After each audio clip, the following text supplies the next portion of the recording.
दुआना सवारी पाड़गंज पाड़गंज पाड़गंज दुआना सवारी। हाँ दुआना सवारी दुआना सवारी दुआना सवारी पाड़गंज पाड़गंज पाड़गंज। हाँ बैठो जी बैठो। आ जाओ बैठ माई बैठ। हाँ चलो मेरे लाहौरी चलो। चल चल। तुम्हारे घोड़े का नाम लाहौरी है क्या? नहीं साहब जी, मेरा तांगा है पेशोरी तो मेरा घोड़ा लाहौरी। कहाँ के हो भाई? दिल्ली के तो नहीं दिखते। वक्त के मारे हैं साहब, रिफ्यूजी हैं, बस अब दिल्ली में कमा खा रहे हैं। चलो चल चल लाहौरी चल।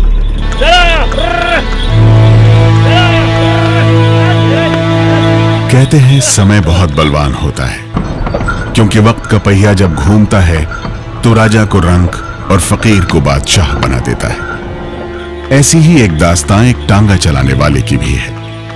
वक्त ने जब करवट ली तो वो टांगे वाला देखते ही देखते मुकद्दर का सिकंदर बन गया और उसकी जिंदगी लोगों के लिए बन गई एक मिसाल। हैरान कर देने वाली कामयाबी की ये कहानी महाशय धर्मपाल जी की है।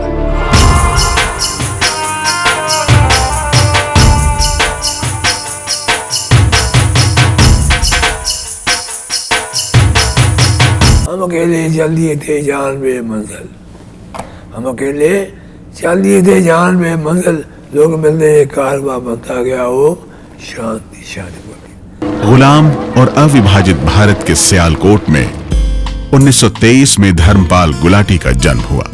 पाकिस्तान के शहर सियालकोट के मोहल्ला मियानापुरा में महाशय चुन्नीलाल गुलाटी का 5 बेटियों और 3 बेटों का भरा पूरा परिवार रहता था। सियालकोट के बाजार पंसारिया में धर्मपाल के पिता चुन्नीलाल मिर्च मसाले की एक दुकान चलाते थे, जिसका नाम महाशियां दी हट्टी था। और यही महाशियां दी हट्टी आज मसालों की दुनिया में MDH के नाम से एक बड़ा ब्रांड बन चुकी है। सियालकोट में सबका इतना प्यार था, साहब हालांकि प्यार से मिलता था, प्यार से काम करता था। हाँ स्वाद मेरा जिंदगी का अब बहुत लंबी जिंदगी भाई कटी मेरी। तो मैं 5वीं क्लास में जब गया स्कूल, पहले तो यार स्कूल चालू हो तो रोते थे, नहीं जाना नहीं जाना नहीं जाना। उस समय मैं जब स्कूल बच्चा जाता था तो माता पिताजी पतासे चीनी ले जाए बरसे से बात पढ़ते थे। बस स्कूल में जब जाना हम रोते थे, नहीं जाना नहीं जाना नहीं जाना। आहिस्ता आहिस्ता माहौल ऐसा बनता गया, बस स्कूल चले गए। 7 साल के धर्मपाल का मन पढ़ाई में कम पतंगबाजी और कबूतरबाजी में ज्यादा रमता था। पढ़ाई से दूर भागने वाले महाशय धर्मपाल को पहलवानी का भी शौक था, लेकिन साथ ही साथ धर्मपाल का बालक मन बड़ा आदमी बनने का ख्वाब भी देखता था। दरअसल उसका यह ख्वाब उसके पिता से बड़े आदमियों की कहानियां सुन सुनकर पैदा हुआ था। धर्मपाल, ओ धर्मपाल, थल्ले आ बेटा। पुत्र सुनदा नहीं, बाबूजी बुला रहे ने। हलिया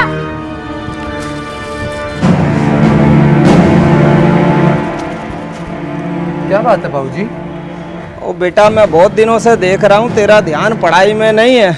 अरे तू चाहता क्या है? अगर पढ़ेगा लिखेगा नहीं तो दुनिया में बड़ा आदमी कैसे बनेगा?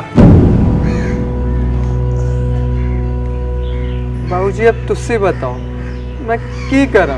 देख बेटा, एक बात मेरी हमेशा ध्यान रखना, चाहे राम बनो चाहे रावण, जो भी बनो, पर दुनिया में ऐसा बनो कि लोग तुम्हें याद रखें। बेटा तू कोई हाथ का काम सीख ले, तू कल से दस्तकारी के काम पर चला जा।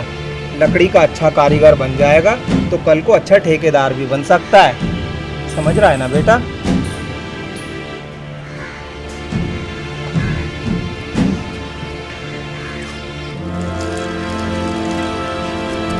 जमाने में जब मैं 5वीं क्लास तक आया तो सवाल जब जगह चलने हमारे पीछे लाली थे, हो गया भाई so I have to eyes and I can see the book that is in front of me, बोल दिया। आगे आगे आया नहीं, वो समझ आती यहाँ से दबाया कि मेरा खून जम गया, चीख निकल गई। मैं स्कूल का जाना बंद कर दिया। 5वीं क्लास तक मैंने ध्यान दिया ही नहीं है। जब मैं और कुछ बड़ा हुआ स्कूल छोड़ दिया मैंने। बेटा आप क्या करेगा, ये काम कराते बढ़ेगा, लकड़ी का काम, लकड़ी का मकान बनाएगा। मैं 8 महीने मैंने बड़ी का काम किया। धर्मपाल 5वीं क्लास भी पास न कर सका। पिता चुन्नीलाल ने बेटे को हर तरह के कारोबार में खपाने की कोशिश की। कभी धर्मपाल को साबुन की फैक्ट्री में काम पर लगाया, तो कभी चावल की फैक्ट्री में। कपड़े से लेकर हार्डवेयर की दुकान तक धर्मपाल ने 15 बरस की उम्र तक कई पापड़ बेले। लेकिन जब धर्मपाल का मन कहीं नहीं रमा, तो पिता चुन्नीलाल ने उसे मसालों के अपने पुश्तैनी कारोबार में लगा दिया। पिताजी मैं गाँव से आए थे कि बेटा मेरा अमीर बन जाएगा। कपड़े की दुकान बैठा दिया, छोड़ दिया। बड़ी का काम है, उसके बाद क्या उसको बोलते हो, हार्डवेयर का काम किया, ये भी लगा, छोड़ दिया। बाजार डब्बा पड़ा, छोड़ दिया। फिर मैं आकर के मुझे आपकी दुकान पे बैठना पड़ा। फिर मैंने 2 पैसे की मेहंदी लगाते मामा ने सब लोग मुसलमान थे, और मेहंदी बहुत लगाते थे। गर्मी के दिन में मैंने पूरी अमाउंट 2 पैसे की रेडी मैंने ली। कल मैंने यहाँ आने पैदा रंगन गेली मेहंदी बेचने, 2 पैसे पुड़िया। खैर करते करते आहिस्ता आहिस्ता काम बढ़ता गया। इसी बीच 18 बरस के धर्मपाल का लीलावती के साथ विवाह भी करा दिया गया। शादी के बाद नई जिम्मेदारी के एहसास ने धर्मपाल की जिंदगी को अब पूरी तरह से बदल कर रख दिया था। यही वजह थी कि अब वो मौज मस्ती छोड़कर मसालों के अपने पुश्तैनी धंधे में ज्यादा दिलचस्पी लेने लगा था। हम पेशावर से मिर्चें लाते थे, अमृतसर से मेरी हल्दी आती थी। सारा किराने का माल अमृतसर में आता था। बड़ी मंडी थी अमृतसर की। आकर के हम अपने हाथ से मिर्चें कूटते थे, चक्की से पीसते थे। फिर हमने क्या किया, हल्दी पिसानी क्लास से, दुकान के बड़ी चक्की लगा की चक्की पीसी हल्दी। 2 पैसे पुड़िया बांधनी, 1 आने की, 2 आने की, आधा से ऐसे पुड़िया बांध बेचते थे। जिसका माल बढ़िया होता है, गाँव का आहिस्ता आहिस्ता अपने आ जाता है। मैं बड़ा अच्छा हूँ, नहीं मैं अच्छा हूँ, मेरा माल अच्छा हो तो मैं अच्छा बन जाता हूँ। सियालकोट के बाजार पंसारिया में चुन्नीलाल की मसालों की दुकान जम चुकी थी। पूरे सियालकोट में उनके देगी मिर्च की धूम थी। लेकिन जब देश आजाद हुआ तो बंटवारे का दर्द चुन्नीलाल के परिवार को भी सहना पड़ा। सियालकोट में जहां चुन्नीलाल का परिवार रहता था, उसके एक तरफ हिंदुओं का मोहल्ला था और दूसरी तरफ मुसलमानों की आबादी थी। जब यह तय हो गया कि सियालकोट पाकिस्तान में ही रहेगा, तो यहाँ के हिंदू समाज में खलबली मच गई और असुरक्षा की भावना ने चुन्नीलाल को भी सियालकोट छोड़ने पर मजबूर कर दिया। और इस तरह सियालकोट का ये संपन्न परिवार 20 अगस्त 1947 के दिन शरणार्थी बन चुका था। उधर से आवाज आती है, नारे तकबीर, अल्लाहू अकबर, हर महादेव। श्रीमान जी पेशावर में हमारे रिश्तेदार थे, लालबनी रिश्तेदार थे, लालबनी थे। काफले वहाँ से आ रहे हैं, ऐसे मारे जा रहे हैं, लुटे जा रहे हैं। लड़कियाँ जैसे भेड़ें बकरी होती हैं, लोग ले जाए जा रहे हैं। जैसे पाकिस्तान देखा हमने, गाड़ियाँ आ रही हैं, कट के आ रही हैं। इधर से देखा, इधर कट जा रही हैं। भी याद है हमारे गुदाम में हमारे मोहम्मद नीर साहब थे, बड़े पिते थे बड़े पिताजी मसाला बेच रहे थे गुदाम में लेते। हमारा सलाम माशा जी, अगर हमारे पैसे छीने तो अब हम जाएंगे नहीं, छोड़ दिया। महाशय धर्मपाल बताते हैं कि सियालकोट के रिफ्यूजी कैंप में कुछ ही दिन गुजारने के बाद जब गुलाटी परिवार ने पाकिस्तान से पलायन किया, तो डेरा बाबा नामक बॉर्डर उनके परिवार का पहला पड़ाव बना था और यहीं से पाकिस्तान की सरहद पार करके उन्हें अगले दिन अमृतसर पहुंचना था। अमृतसर में आ गया, पहली गाड़ी हम आए हैं, ठीक आ गए, गाड़ी कट गया। चला 7 सितंबर 1947 चले गए ट्रेन में बैठ के सर परिवार जिससे आ गया। जिससे पाकिस्तान में था, बीच में रावी दरिया था, डेरा बाबा नानक था।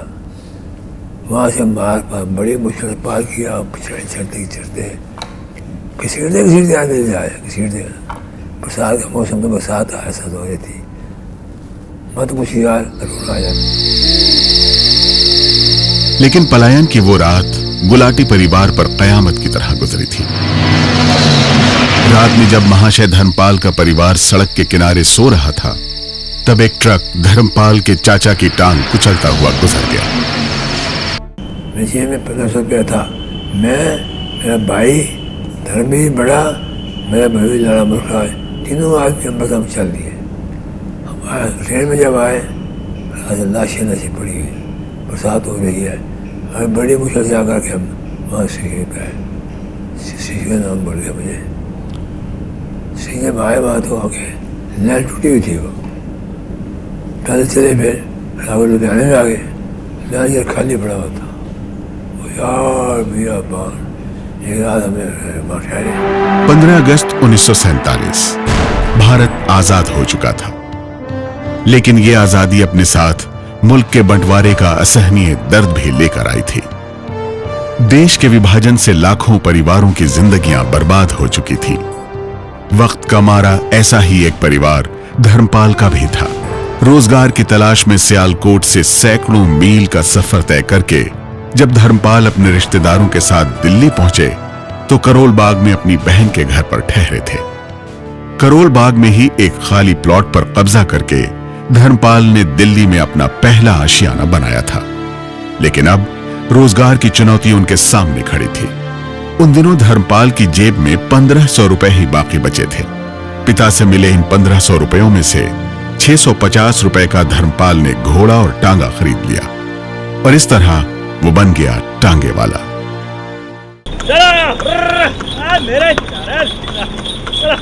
कहाँ से आए हो भाई? साहब जी, वतन तो हमारा पीछे छूट गया।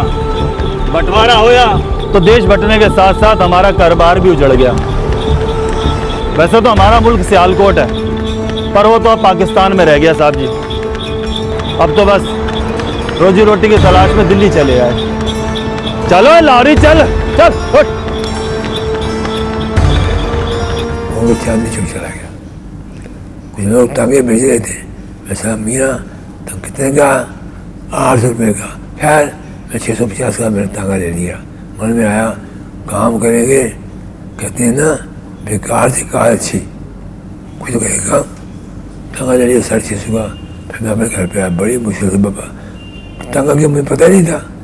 आहिस्ता आहिस्ता लेकर मैं टांगा बांधा। सुबह उसको घोड़े को मालिश करनी, टांगे मलनी, चुप कराना, उसको खाना देना। कोच मान लो, घड़िया लोग जवान लड़की बैठेगी, गाली और निकाल लेंगे घोड़े को। बुढ़िया बैठे और बोल देंगे हमने क्या ले देना, हम तो दुकानदार थे, व्यापारी आदमी थे, गंदा काम कौन करता, छोड़ दिया। कोचवान धर्मपाल की यह दास्तान सन 1947 की है। धर्मपाल का टांगा उन दिनों दिल्ली के कुतुब रोड पर दौड़ा करता था। यह सिलसिला करीब 2 महीने तक यूं ही चलता रहा, और एक दिन अचानक धर्मपाल को यह एहसास हुआ कि टांगा चलाना उसके बस की बात नहीं है। लेकिन मिर्च मसालों के काम के अलावा उसे कोई दूसरा काम आता भी नहीं था। लिहाजा धर्मपाल और उसके परिवार ने मसालों के अपने पुराने धंधे की तरफ ही कदम बढ़ाने का फैसला कर लिया। मैं पिताजी बड़ा भाई गुरुदिया में भी चले गए।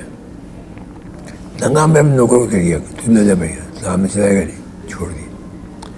वहाँ देखा क्या करेगा, पुराना माल पूछते ही सियालकोट का काम था। फिर हमने अपना कुछ आंखों पर की थी, मैंने वहाँ काम शुरू कर दिया। आज डाल ली, पिसने, बच्चे फूटने, मसाला तैयार करने, खोखा बना लिया मेरे मैंने आजमा रोड के ऊपर लिख दिया। मैं माशी चट्टी सियालकोट वाले रजिस्टर, हम दालें रखी वहाँ से, किराना रखा, सब दालें भी मसाले भी सब जोड़ दिए। आहिस्ता आहिस्ता काम शुरू कर दिया हमने।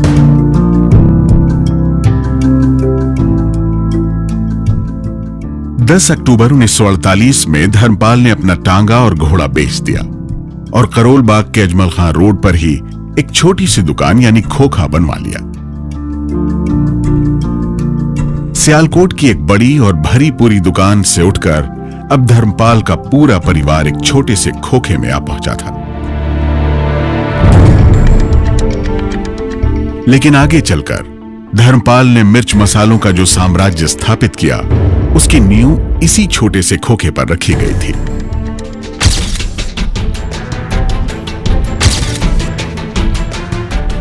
अखबारों में विज्ञापन के जरिए जैसे जैसे लोगों को पता चला कि सियालकोट की देगी मिर्च वाले अब दिल्ली में हैं, तो धर्मपाल का कारोबार तेजी से फैलता चला गया। 60 का दशक आते आते महाशया दी हट्टी करोल बाग में मसालों की एक मशहूर दुकान बन चुकी थी। माल बहुत बढ़िया बनाते, फर्स्ट क्लास। यही बात माल कमाई कम, माल बढ़िया। ऐसा ऐसा काम बढ़ता गया बढ़ता गया बढ़ता गया। मैंने क्या किया, एक दुकान ली मैंने प्रधान मार्ग में, दुकान नंबर 10। वहाँ बनाई मैंने। क्या मैं खोखा के बदले में कहाँ जाएंगे, वो दुकान बनाने के लिए मैंने जगह ले ली। वो बढ़ी गई, काम और बढ़ गया। मैं दुकान खाली पड़ी, मैं दुकान खाली पड़ी में खड़ा मेल करा मैं, वहाँ दुकान पर मैंने बनाई। महाशय धर्मपाल के परिवार ने छोटी सी पूंजी से कारोबार शुरू तो किया था, लेकिन कारोबार में बरकत के चलते वो दिल्ली के अलग अलग इलाकों में दुकान दर दुकान खरीदते चले गए। गुलाटी परिवार ने पाई पाई जोड़कर अपने धंधे को आगे बढ़ाया और मिर्च मसालों की बिक्री जब ज्यादा होने लगी तो उनकी पिसाई का काम घर की बजाय अब पहाड़गंज की मसाला चक्की में होने लगा था। लेकिन एक दिन जब महाशय धर्मपाल अपने मसालों की जांच करने मसाला चक्की पर पहुंचे तो वहां मसालों में हो रही मिलावट को देखकर सन्ने रह गए थे।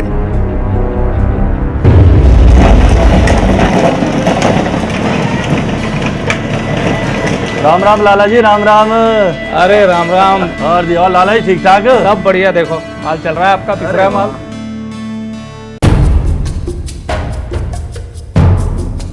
ये क्या हो रहा है लाला जी? माल पिस रहा है, और क्या हो रहा है?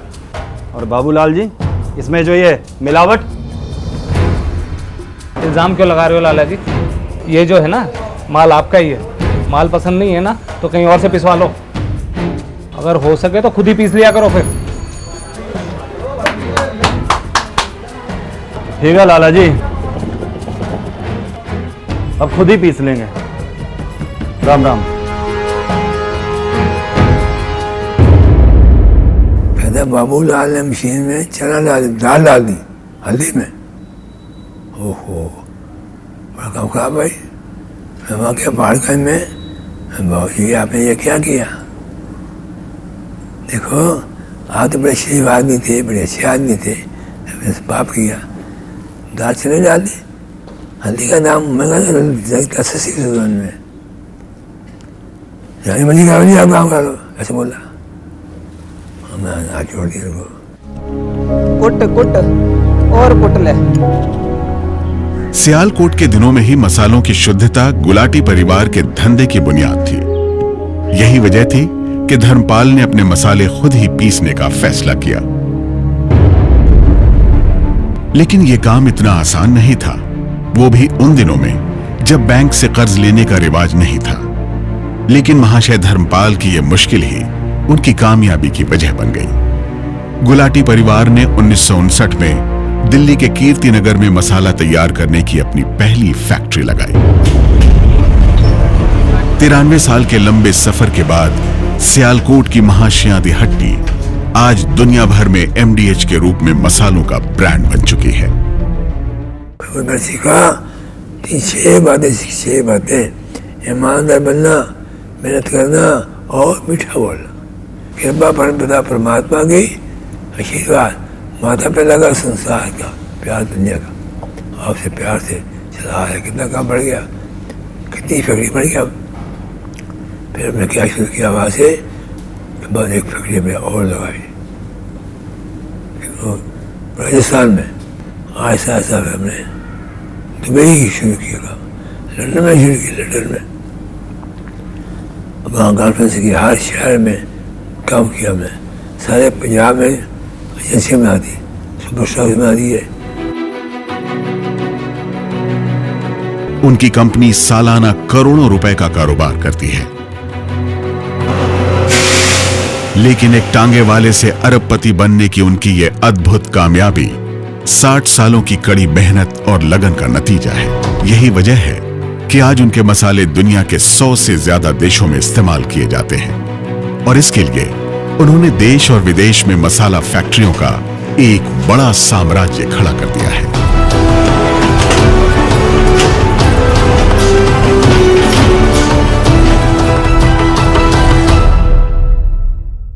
हमारा लंदन में वेयर हाउस है, लंदन में ऑफिस है हमारा, दुबई में हमारी फैक्ट्री है, शारजा में ऑफिस भी है हमारा, यूएस में भी ऑफिस है। तो एमडीएच के जो डिस्ट्रीब्यूटर हैं पूरे वर्ल्ड वाइड है। हमारा मसाला 100 से ज़्यादा कंट्रीज़ में जाता है। पूरे यूएस में आपको सभी स्टोर्स पे एमडीएच मसाला मिलेगा।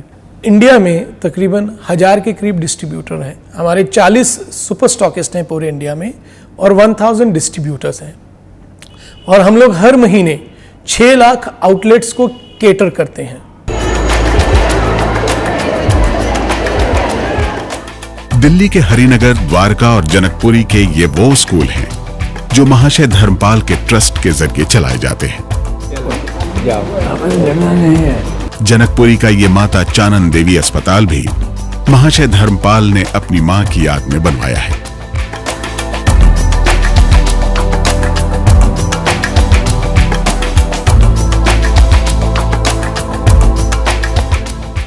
इस अस्पताल में सभी के लिए मुफ्त इलाज की व्यवस्था तो नहीं है, लेकिन डॉक्टरों की फीस से लेकर दवाइयों और मरीज के इलाज में भारी रियायत जरूर दी जाती है, जिसका फायदा यहां दूर दूर से लोग आकर उठाते हैं।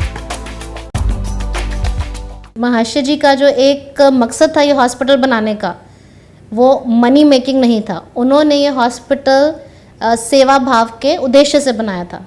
इनिशियली ये स्टार्ट हुआ था जस्ट एक आई हॉस्पिटल, बट उनको था कि मैं सोसाइटी की सेवा करूं, इसलिए उन्होंने ये हॉस्पिटल इतना एक्सपैंड करवाया।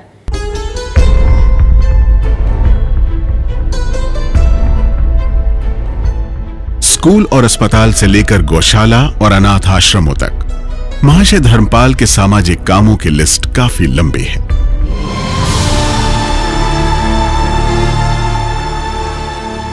महाशय धर्मपाल की यह कहानी एक जर्रे के आसमान बनने की दास्तान है। 2 आने कमाने वाला एक शख्स कैसे मेहनत करके अरबों रुपए का साम्राज्य खड़ा कर सकता है, इसकी जीती जागती मिसाल हैं महाशय धर्मपाल। लेकिन बड़ी कामयाबी हासिल करने वाले महाशय धर्मपाल ने जिंदगी में उतने ही बड़े सदमे भी सहे हैं। 1992 में जब उनकी पत्नी लीलावती का निधन हुआ तो इसके ठीक 1.5 महीने बाद ही अचानक उनका छोटा बेटा संजीव गुलाटी भी चल बसा। लेकिन ये दोहरा सदमा भी उन्हें अपनी राह से डिगा न सका। जिंदा आदमी का नाम है, मुर्दा क्या खाक दिया करते हैं। हम जिंदा रहेंगे आपके प्यार से, हम जिंदा है, अब जिंदा है। अच्छा काम कर दो, मरने के बाद इंसान जिंदा हो जाता है।